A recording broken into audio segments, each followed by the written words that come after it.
global Nas TV 160, home of entrepreneurs. Try the newest, cheapest, and fastest delivery na express service. Introducing Moto Express PH. You can now leave your shopping and delivery needs with us without much exposure and interaction to people outside. Mapa-grocery items, medicines, foods, and other essentials and halal certified products, kami na ang mamimili at maghahatid sa'yo. Sinisigurado na ligtas, in good and quality condition ang mga pabili o orders sa delivery service na iyong i-avail. Para sa maayos at mabilis na delivery at order mo, ipamoto mo na. Download Moto Express PH app through Google Play that is built to deliver beyond your expectation. Tara na dito sa Moto Express. Dahil moto mo to.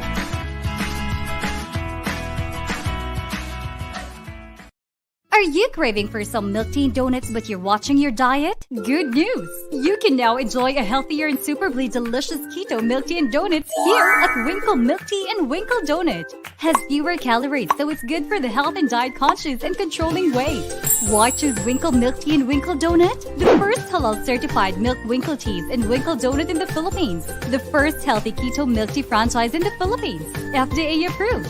Uniquely infused milk tea flavors with high quality ingredients and premium taste.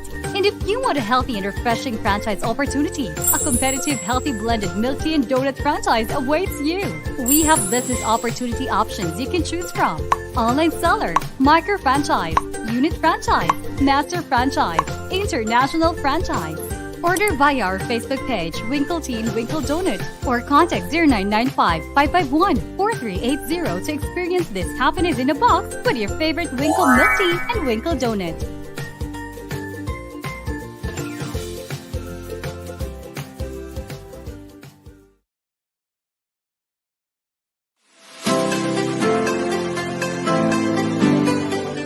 Hello everyone, today I'm going to teach you on how to register in our platform. Firstly, you need to click www.ejasmine.com. This is how our platform interface looks like once you click www.ejasmine.com. As you can see, on the top right corner, click the login or register button. You will see two options, which is login button and register button. If you already have an account, just simply fill in your details. But if you does not have an account, click the register button and fill in your details requirement.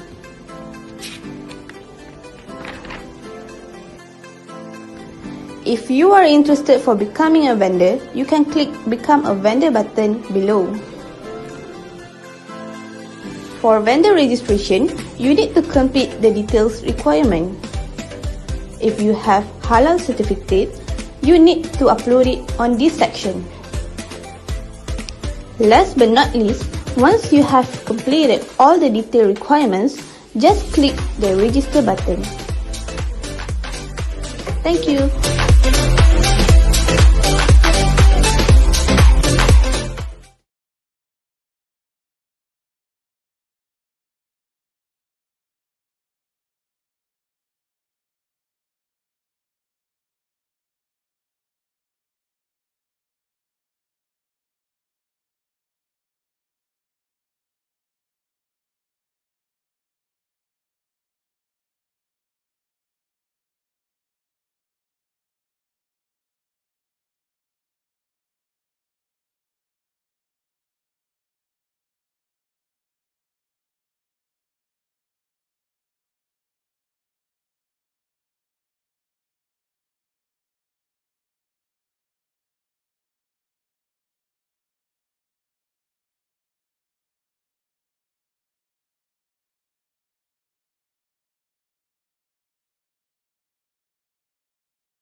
Magandang hapon po sa inyong lahat. Ako po si Chef Mayumi ng Mayumi's Cuisine.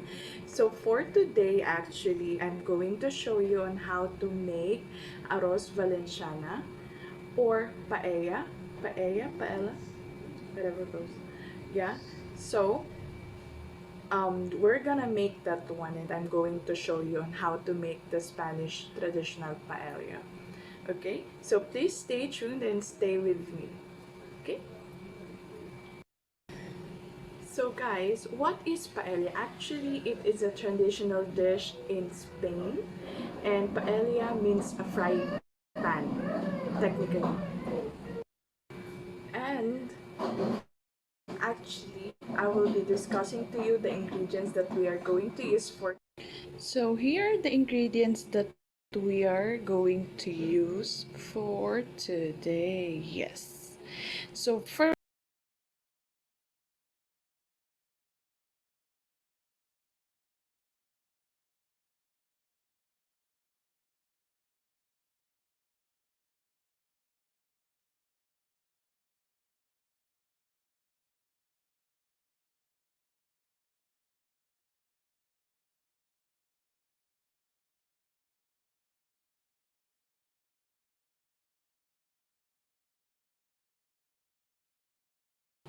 we are going to use what protein we are going to use is we're going to use halal chicken breast, or you can actually use any chicken part that you like as long as it's fillet. There, this one, it's halal chicken breast. I already cut it into cubes. Then next one is our squid. I actually already cut it. Squid or octopus or whatever you like for your paella. And our shrimp. This are the proteins that we are going to use for today. But actually, you can also add clams or tahong, kung ano mang gusto nyong ilagay na seafood or meat. Actually, you can actually use that one as well. And next up, we are going to use for our other ingredients is diced onions, white onions, diced red bell peppers, or you can also use green, then diced tomatoes, the ripe one, minced garlic, and this one is just for garnish. You can actually use whether lime or lemon. Okay. And one important ingredient of paella is the rice. The rice that we are going to use. This is paella rice actually. So you can actually buy this in some specialty stores. But you can actually use any short grain that you want, that any short grain which is available to the market. You can use like Japanese rice or kung ano man yung mga short grain na available sa market natin for today. Kasi syempre ayaw naman natin pahirapan pa kayo para lang maghanap ng short grain rice. It's just make sure that it is short grain. Yung mas maliliit yung ating mga butil. I will show you how it looks like. Can you see? Yeah. That's the short grain. Yes. Para siyang round, medyo pabilog na grains. Yes. Kasi ito, kapag niluto nyo ito, actually, hindi siya magiging mushy unless you overcook it, of course. But, short grain siya, pero hindi siya ganun ka-sticky. And please, wag po kayong gagamit ng yung rice na malagkit. Na, hindi po pwede yun kasi baka maging biko yung ating paella. Okay? Kasi baka yun yung makita yung short grain. Hindi po yun. Okay? Wag nyo pong gagamitin yun. Okay? Approve? And then we're gonna use olive oil, and our smoked paprika. You can actually use sweet or smoked whatever paprika you have on hand. Kasi medyo mahirap maghanap ng smoked paprika. But kasi dito sa flavor na to, meron siyang smoky flavor. So it gives nice aroma to our paella. And our saffron. Okay, this is our saffron. And take note guys, okay, for our saffron, this is quite expensive actually per gram. It's around like almost 400 plus in 1 gram. And one thing is, iba po siya sa what do you call that one? Kasubha. Yun nakikita natin sa market. Ang same thing lang nila is parang silang galing sa flour. And gumagawa rin sila ng yellow color to our dishes. But they are very, very different thing. Okay? Kasi magkamukha sila pero magkaiba po sila. Usually nakikita natin to sa mga ibang arroz caldo, 'di ba? Yung nilalagay doon yung mga arroz caldo, ganyan. Ibang-iba po 'yon. Okay? Kasi baka yun po yung kunin nyo at medyo mas cheaper yun, pero iba po kasi yung flavor profile ng ating saffron. Okay? So this saffron actually comes from Iran. Okay, from Iran. Yes. Because it comes from the flower na parang meron siyang ganyan na stem, tapos pinipik nila yun. Kaya medyo mahal kasi actually when they harvest this one, they do it by hand. It's not by machine. And it takes time. There's a lot of manpower to it. And kaya siya rin mahal. See, this is the flower that I'm talking about. As you can see, yes. Yung parang meron siyang parang antena, ganon. Yun yung kinukuha nila ron. Okay, so for now, I will be showing you on how are we going to clean our prawns. Kasi usually, diba, sa atin, hindi natin inaalis yung parang itim sa likod ng ating prawns. Pero kailangan nating alisin yun kasi yun yung daanan ng dumi. So, I'm going to show you 2 ways of removing it. For example, you want peeled one, right? Okay. So, alisin lang natin yung balat.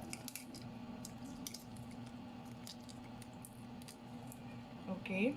And just get a toothpick or a stick. Tapos, poke mo lang siyang ganyan. Tapos, makikita nyo, ayan na yung parang vein or something, daanan niya. See? And then, you just have to pull it out. Yan. Mas easier way yan. Or, you can actually cut it. Kung gusto niyo naman na buksan yung ating prawns.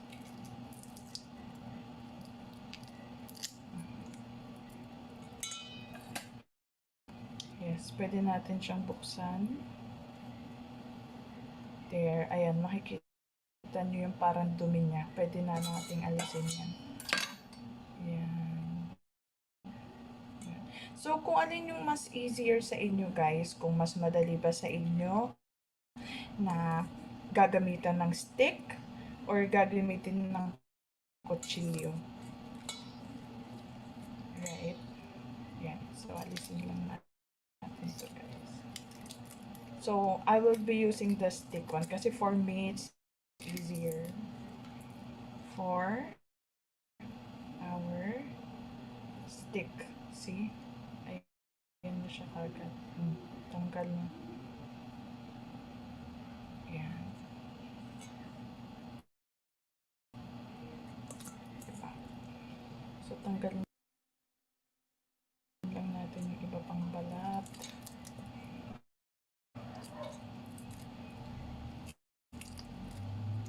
Ayan. Pwede mong tira yung ulo or alisin mo na rin yung ulo. Kasi actually, nandyan usually yung flavor ng prawns, right? So, lang natin. And this konti na lang, guys. Konti na lang.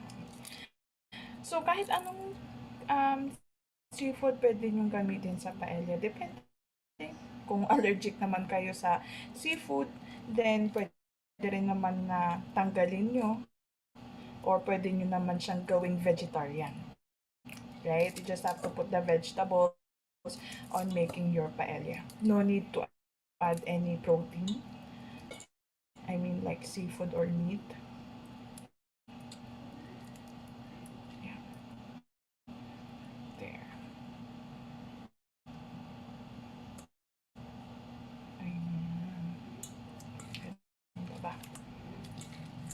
Ayan. So, okay na yung ating prawns.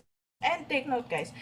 Actually, what you can do also is that keep mo yung shells. Kasi nandyan yung lasa din ng ating prawns. So, pwede natin gawin dyan is, pwede natin siyang i-roast sa pan. Tapos, after natin siyang i-roast sa pan, pwede natin lagyan ng water. And pwede natin siya gawing prawn stock. Mas malasa siya di hamak kaysa sa maglalagay ka ng other flavorings. Kasi sayang yung lasa niya. Diba? Or you can actually keep this one in the freezer.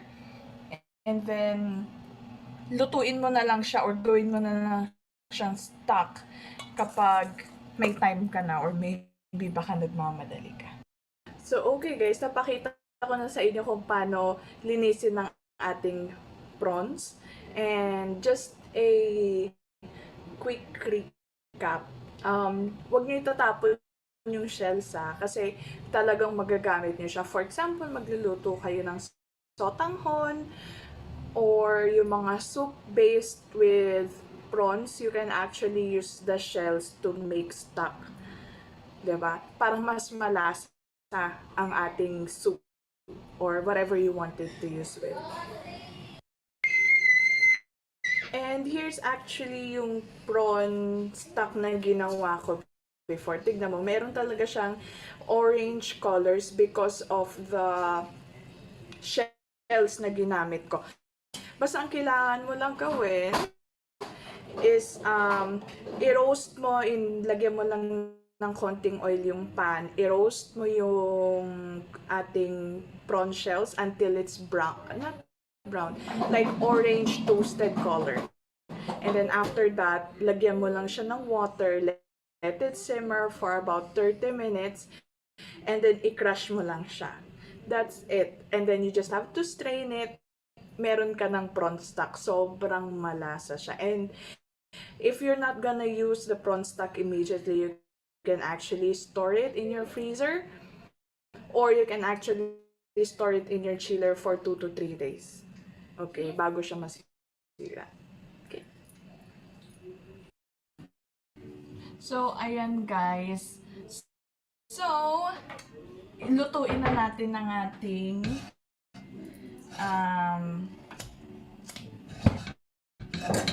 wala. Oh, ayan. So, lulutuin na natin yung ating paella. Actually, dapat, guys, ito pala. Okay. Actually, dapat meron tayong tinatawag na special pan for paella. Okay? Para siyang may handle. Okay, i-show ko na lang sa picture. I-attach ko na lang dito. Yung ating paella pan. Actually, that one is para lang siyang flat na bilog, tas may handle. And, yun talaga yung ginagamit for paella. But, of course, hindi ko kasi mahanap yung sa akin. So, pwede naman kahit anong pan siguro na available sa inyo. Of course, hindi naman na natin papahirapan pa. As long as that the bottom is flat. Okay? Hindi yung wok or something. Okay? Kailangan yung flat. At least kasi like this one that I'm using, it's like flat. So you can actually use this one. Okay?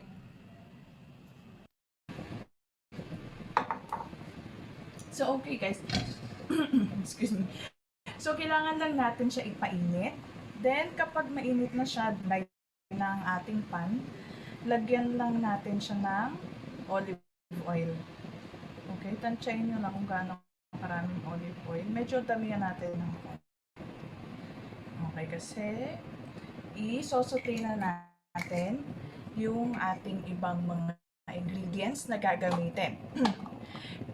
And one thing important about Spanish cuisine, or especially on paella, they're making this sofrito. What is sofrito? Sofrito actually is like it is used to enhance Spanish cooking. Actually, the main ingredients of Spanish sofrito is onions, bell peppers, tomatoes, and garlic. We just have to saute everything, and then hanggang sa mag-caramelize siya, magkaroon ng natural sweetness doon sa ating sofrito. Okay? That is Spanish sofrito. Yes. Yes. So, kapag mainit na siya, unahin natin ang ating sibuyas. Okay. So, bakit nga ba natin inuuna ang sibuyas kaysa sa ating bawang? Kasi sa ating mga Pilipino, mas inuuna natin ang bawang. Tama ba? So, inuuna natin yung sibuyas kasi mas madali pong masunog ang ating bawang. Ang bawang ay kailangan lamang na habang niluluto mo siya, pag naamoy mo siya, okay na siya eh. You know, pag naamoy mo na yung aroma ng garlic, then okay na siya. Kumbaga naluto na yung raw smell ng garlic. So this one. So, at this stage, we just have to wait na maging translucent siya and a little bit soft. And to help that one, kailangan natin lagyan ng asin. Isi-season na natin siya dito in this way. Okay? Kasi salt helps to draw out moisture from our onions. Okay, which is very, very important.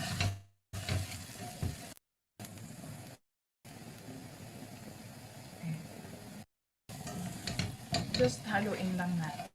Tapos pag medyo nag-translucent na siya, meron na siyang mga konti-konting brown-brown sa sides. Then we can add our tomatoes. Garlic.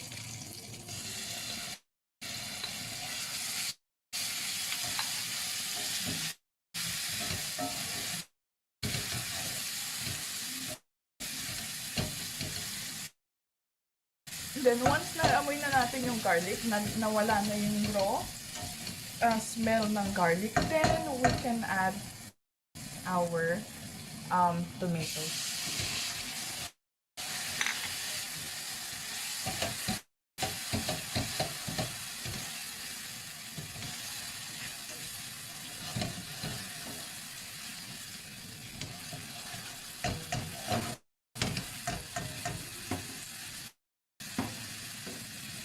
Then we can add our bell pepper.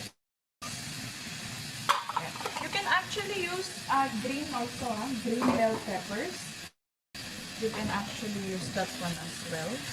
And some dishes actually, some recipes, if they're not using the raw tomatoes, they're actually using the canned one. But I think because the canned one has a tomato sauce on it.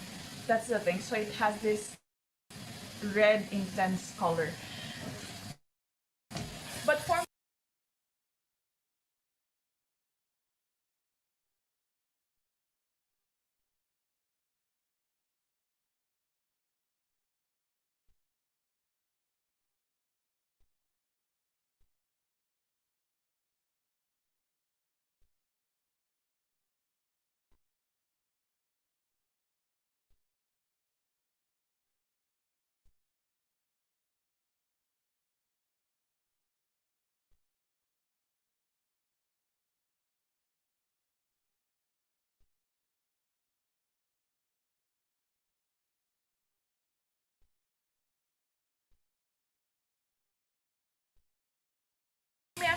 I want to use everything fresh. Okay, so I will be just using fresh tomatoes. Or you can actually add little bit of tomato paste just to bring up the flavor or bring up the color for it, just a little bit. But once we already cook it into nice di ko caramelization. There. Oh god, ano ba yan? Na ano, okay. So we just have to season it again in between, but please be careful kasi baka mamaya ma-over-season. Okay? So, while we are waiting for this to caramelize. Okay, so while we are waiting for it to caramelize on this one, so pwede na natin i-pre-cook yung prawns. Actually, may mali ako. Kasi dapat, inuna muna natin i-pre-cook yung prawns dito sa ating pan. But, other hand, pwede rin naman natin siyang i-pre-cook na rito yung ating prawns. Para later on, we just have to add it to our paella para hindi ma-overcook ang ating prawns. Okay, so we just heat the pan, add some oil. Yan. Okay, so wait lang natin hanggang sa medyo umagana na siya. Uminit.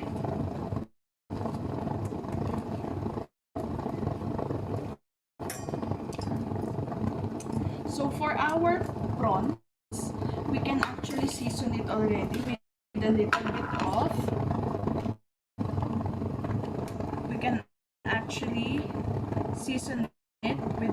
bit of,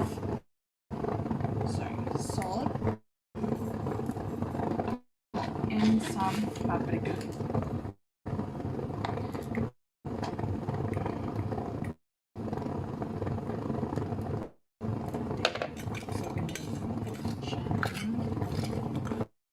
Just pre-cook. We don't have to cook it like thoroughly.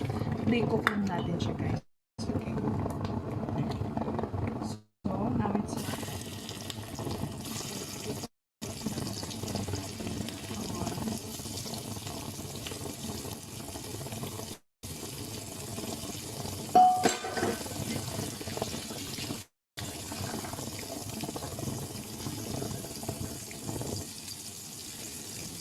once in a while, i-halo it.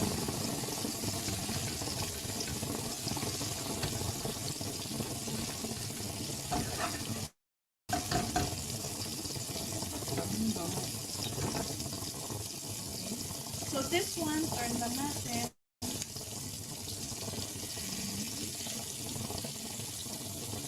You can actually remove the tail kung gusto nyo namang alisin yung tail.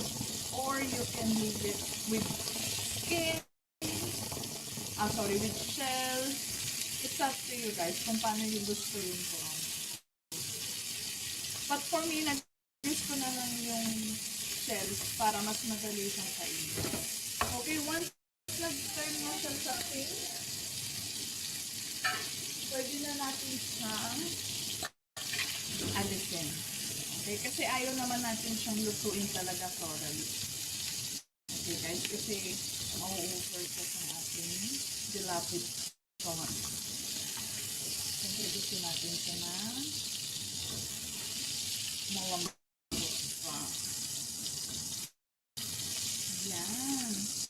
So, next stop is lutuin na rin natin ang ating squid. Just a pre-cooked also. So here, just add little bit of paprika, then salt,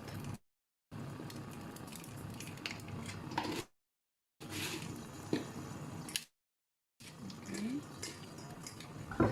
Just quick toss, guys. Just quick toss.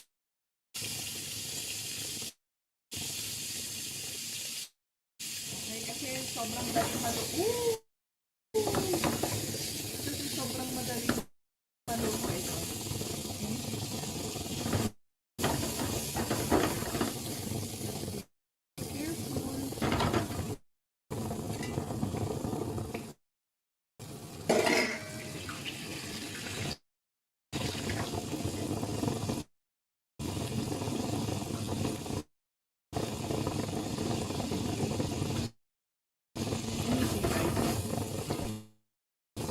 Medyo baliko.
Ating soprito. Just kailangan i-pair nyo siya constant.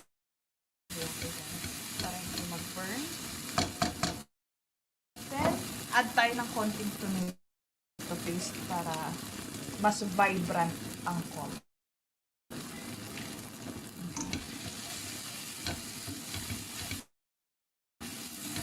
Then, and one thing about you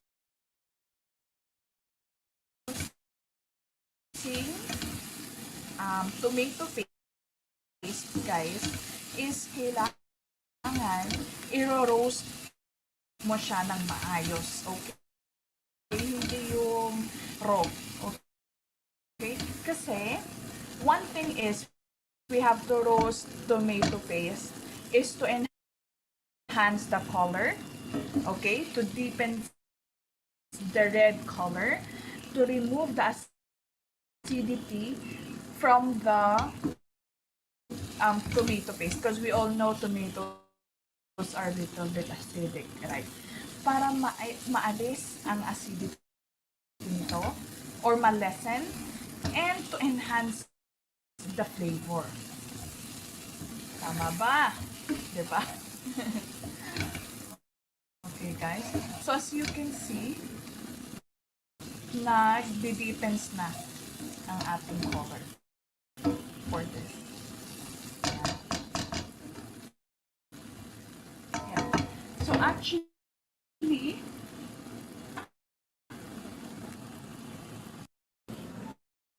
so far guys, okay naman tayo, nakaka-follow naman tayo sa ating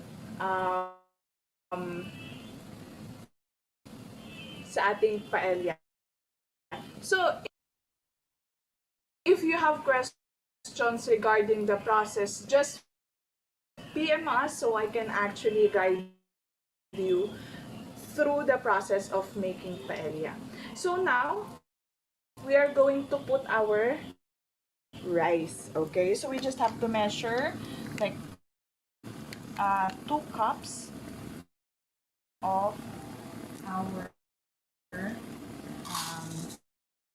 don't need to wash this one, okay? Our rice, 1, 2. Whatever cup you are using, okay? 2 rice. And one thing that you have to remember, guys, is kailangan i-toast muna natin siya, okay?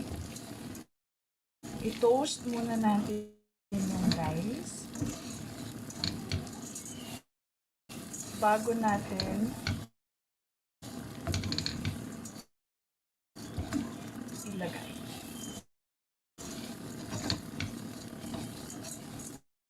Okay. Yan, hanggang sa medyo mag-translucent na siya. Okay.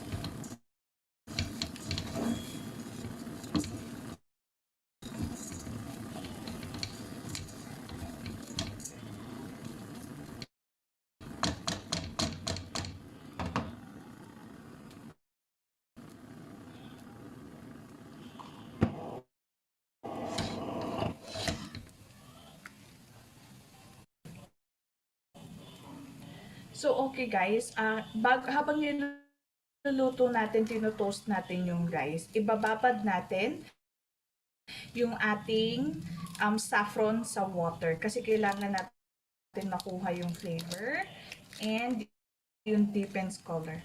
See?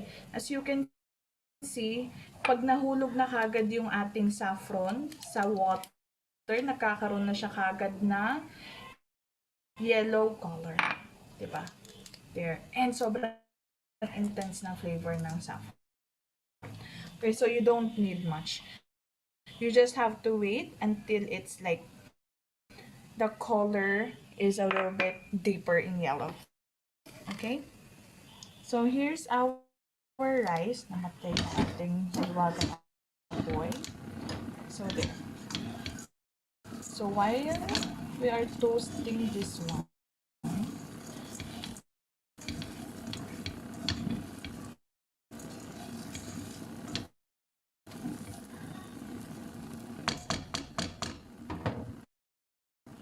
we can now actually add our stock, the one that I'm telling you. So this one is 4 cups because we use 2 cups of rice. But we can actually, don't put it yet lahat. O sige, put na natin. Kasi pinang siya. So 2:1.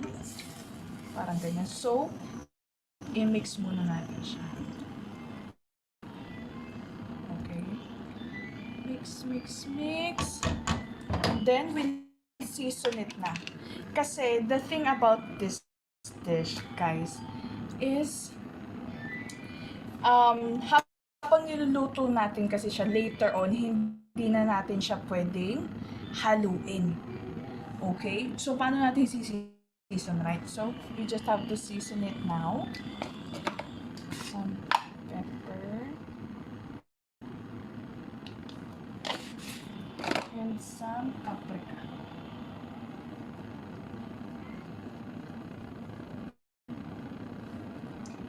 So, yung paprika, adjust na lang natin siya. Okay? Kung gaano kaanghang, kasi medyo maanghang kasi yung paprika. Unless you're using the sweet paprika, guys. Okay?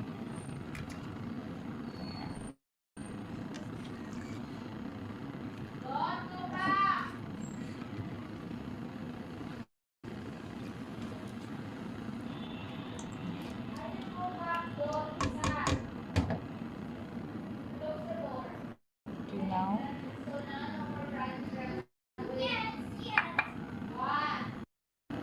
So, now, add na rin natin yung ating saffron water. Okay. It can actually give an intense flavor, saffron flavor. Super love ko ang saffron. Yeah, it has this flowery, sweet, earthy flavors to it.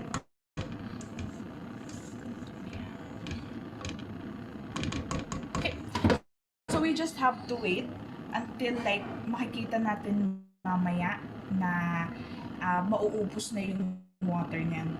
Okay? So, kailangan lang natin i-watch out yung fire. Kapag kumulo na siya, pwede na natin ibaba yung temperature ng kaunti. Okay? Takpan mo na. Yes. Now, now we can pre-cook our chicken so that we can add later on to our paella. We just have to season it with salt and paprika.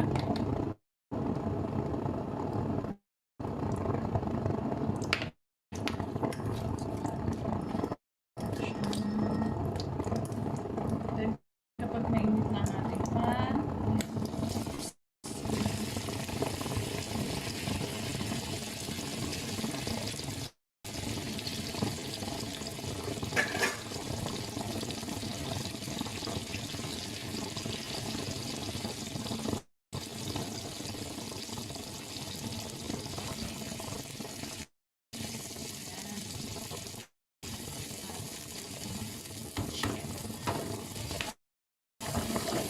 pwede tayong gumawa or chicken or may seafood, whatever you like. Walang cook. Diba? Medyo may siya.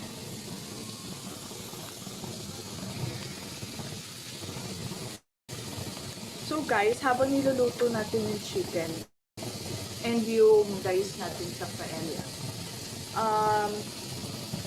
I just want to inform you guys, you can visit actually my page, MAYUMI Cuisine, in Facebook and in Instagram. You can actually check out there our different menus and dishes that we are serving. Tapos, pwede rin kayong mag-request sa akin kung anong gusto niyo lutuin natin next time. And please comment or any suggestions will help us to improve our show. Okay guys? And please follow also Global Pinas TV kasi doon tayo nag-live for our cooking show. Yes? And one thing also is one of my advocacy is that halal food is for everyone. It's not only for Muslim people, okay, from my brothers and sisters, but it is for everyone. So now, guys, that our chicken is ready to cook, we just have to add it to our paella and mix it. Ito na yung huling beses natin siyang hahaluin, guys, okay? This is the last time na hahaluin natin. Okay guys, sorry, medyo there. And can you see? Makikita natin yung hibla. Ayan. So, nakita natin yung color, di ba? Very bright na.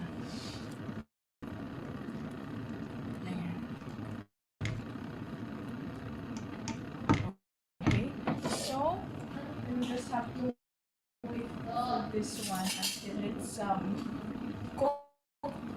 So first, tikman muna natin yung pinaka-broth niya. So malaman natin kung kailangan na ba natin mag-add pa ng salt. Kasi ito, kasi hindi na tayo natin hahaluin siya, ma'am. Ayan, okay. Sarap, masarap. And lasang-lasa yung prawns dahil sa ginawa nating prawn stock. Kaya napaka-importante rin. Okay, add tayo. Kasi kailangan siya medyo on the a little bit salty side in a way kasi dahil sa rice. Saffron really makes a difference, guys. Kaya, please, if you're gonna make paella, make sure you have your saffron, okay? And a little bit more paprika. Yun nga lang, pag magdadagdag pa kayo ng paprika, guys, medyo hinay-hinay or depende sa klase ng paprika na gamit nyo. Kasi pwede natin i-adjust siya kung gusto natin medyo mas maanghang or something. Okay. So let's just taste again the broth. Okay.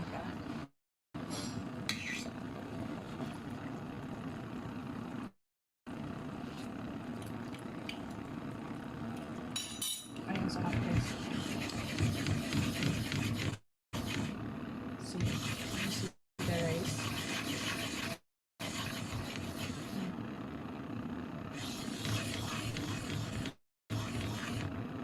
Yeah.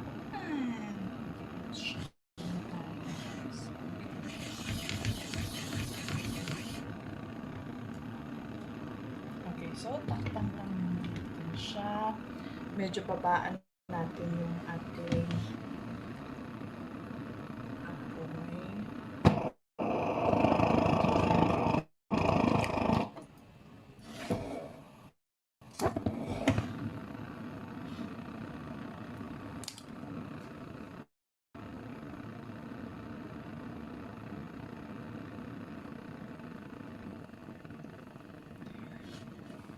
Okay.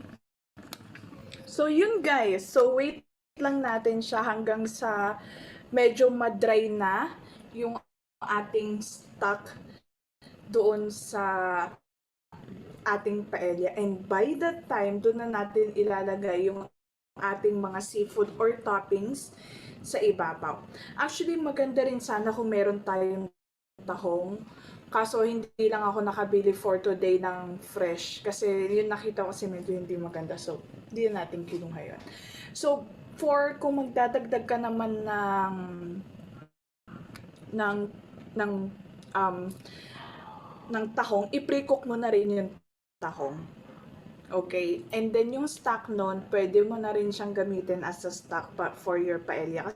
Kasi we all know na ang stock ng prawns is super tasty, right? And there's a salty side already also. So you can actually use that one.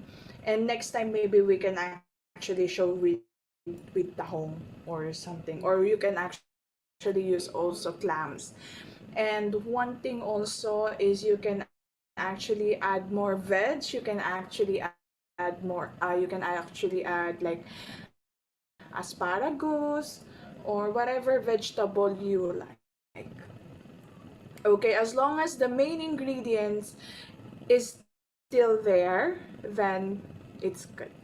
Okay? Approve ba yon? Gusto nyo ba yon? Just... Now, as you can see guys, medyo nag-dry up na yung ating paella. So, what are we going to do next?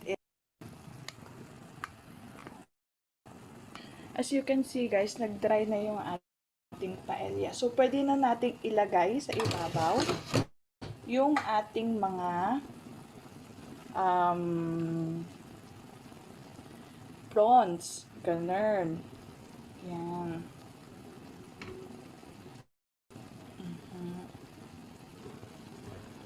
There. So, it can cook actually a little bit more further there, the middle, or anyhow you like. Okay, just not something out there, and we can actually add our squid there. Medyo lang natin ng kaunti.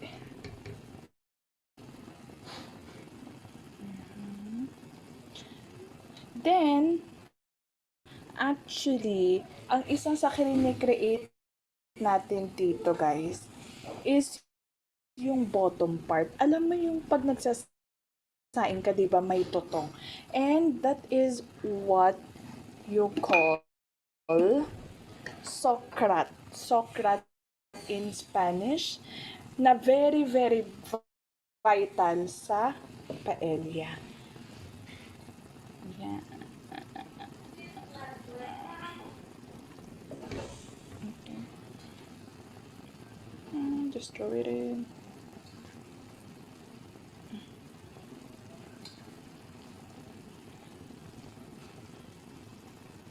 Yan, ganda sana, 'di ba, kung meron sana siyang... Actually, you can also add green peas. Yun nga lang, guys. Nakalimutan ko pumili. Sorry. Yes, ayan na siya. So, kailangan mo na lang siya muna ulit. pan. So, lutuin lang natin further yung seafood.